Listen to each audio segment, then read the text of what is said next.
دوستو یہودی دنیا کے بڑے مذہب میں سے ایک مذہب ہے۔ یہودی مذہب کی نسبت حضرت موسیٰ علیہ السلام کی طرف جاتی ہے کیونکہ ان کا نسلی تعلق حضرت یعقوب علیہ السلام سے تھا جن کا لقب اسرائیل تھا، اسی لیے انہیں بنی اسرائیل بھی کہا جاتا ہے۔ دنیا کے ہر مذہب کی طرح یہودی مذہب بھی اپنے الگ طور طریقے رکھتا ہے اور ان طور طریقوں کو یہودیت میں خاصا مقدس مانا جاتا ہے۔ آج کے اس ویڈیو میں ہم یہودی مذہب کی عجیب و غریب عبادت اور رسم و رواج کا ذکر کریں گے جو واقعی انسان کو حیرت میں ڈال دیتی ہے۔ پیارے دوستو، یہودیت میں روز 3 عبادت مقرر ہے۔ جیسے اسلام میں 5 وقت کی نماز فرض ہے، جیسے مسلمان 5 وقت کی نماز ادا کرتے ہیں، ویسے ہی یہودیت میں روز 3 عبادت مقرر ہے، جس میں سے صبح اور دوپہر کی فرض ہے، جبکہ شام کی اپنے آپ پر واجب کی جا سکتی ہے۔ یاد رہے کہ یہودیت میں کچھ احکام اس وقت لاگو ہوتے ہیں جب تک انسان ان کو اپنی روزمرہ زندگی کا حصہ بنانے کی نیت نہ کر لے، اور جب کوئی نیت کر لے تو اس نیت کے بعد تمام احکام واجب ہو جاتے ہیں اور ان میں اور فرائض میں کوئی فرق نہیں رہتا۔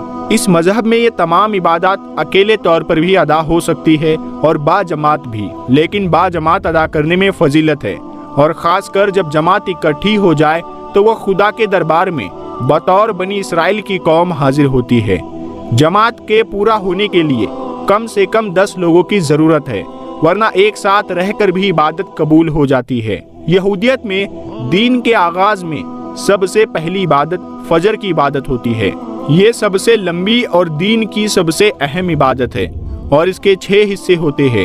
اس کے پہلے حصے میں علماء کی تفسیریں پڑھی جاتی ہے، دوسرے حصے میں تورات اور زبور پڑھی جاتی ہے، جبکہ تیسرے حصے میں شمع پڑھی جاتی ہے، جو اس عبادت کا سب سے اہم حصہ ہوتا ہے، کیونکہ اس میں پوری قوم بنی اسرائیل کو پکارا جاتا ہے کہ وہ توحید کی شہادت دے۔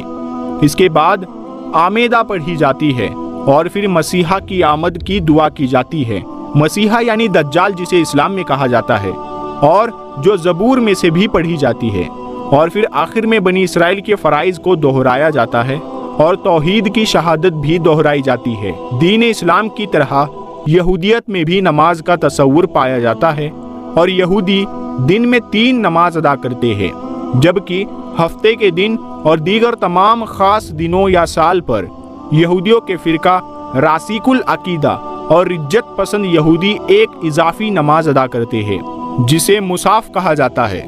ان کے عقیدے میں ایک 5ویں نماز بھی ہے جسے نائلہ کہا جاتا ہے، لیکن وہ صرف ماہ تیسری کے 10ویں دن یعنی یوم الغفران کو ہی ادا کی جاتی ہے۔ اسلام کی طرح یہودیوں کی نماز بھی تنہا اور جماعت کے ساتھ پڑھی جا سکتی ہے۔ جس طرح اسلام میں نماز با جماعت کی فضیلت ہے، اسی طرح دین یہودیت بھی با جماعت نماز کو افضل تر قرار دیتا ہے، اور یہاں تک کہا گیا ہے کہ بغیر جماعت کے نماز ادا نہیں ہوتی۔ یہودیت میں اکثر اعمال کی قرأت با آواز ایک خاص لے میں کی جاتی ہے جسے نیغون کہا جاتا ہے۔ ان کی ہر عبادت گاہ میں ایک بلند چبوترا موجود ہوتا ہے جس پر کھڑے ہو کر یہ قرأت پڑھی جاتی ہے، جنہیں ہم یہودیوں کی اذان بھی کہہ سکتے ہیں۔ اذان دیتے وقت یہودی ربی کے ہاتھ میں ایک بانسری ہوتا ہے جو بجا کر ارد گرد کے یہودیوں کو نماز کی اطلاع دی جاتی ہے، اور اس بانسری کی آواز سنتے ہی تمام یہودی عبادت کے لیے اکٹھے ہو جاتے ہیں۔ یاد رہے کہ جب اسلام میں نمازیوں کو اکٹھا کرنے کے لیے آپ صلی اللہ تعالی علیہ وسلم نے لوگوں سے رائے لی تھی تو اس وقت کچھ لوگوں کی جانب سے اسے یہودیوں والے طریقے کا مشورہ دیا گیا تھا، لیکن آپ صلی اللہ تعالی علیہ وسلم نے اس طریقے کو اپنانے سے منع فرما دیا اور ناپسند فرمایا۔ روزے کا تصور بھی کسی نہ کسی صورت میں دنیا کے تقریباً ہر مذہب اور ہر قوم میں پایا جاتا ہے۔ یہودیت میں 2 روزے فرض ہے جن میں یوم کفارہ اور تسوع کا روزہ شامل ہے۔ یہ روزہ سورج ڈوبنے سے لے کر اگلے روز اندھیرا چھا جانے تک ہوتا ہے اور اس کا ٹائم تقریباً 25 گھنٹے ہے۔ یہودیوں کے روزے میں کھانے پینے، نہانے، چمڑے کے جوتے پہننے، کریم یا لوشن یا تیل یا پرفیوم استعمال کرنے اور بیوی سے ہم بستری کرنے کی منائی ہوتی ہے۔ یہودی مذہب میں اس کے علاوہ بھی 4 روزے ہیں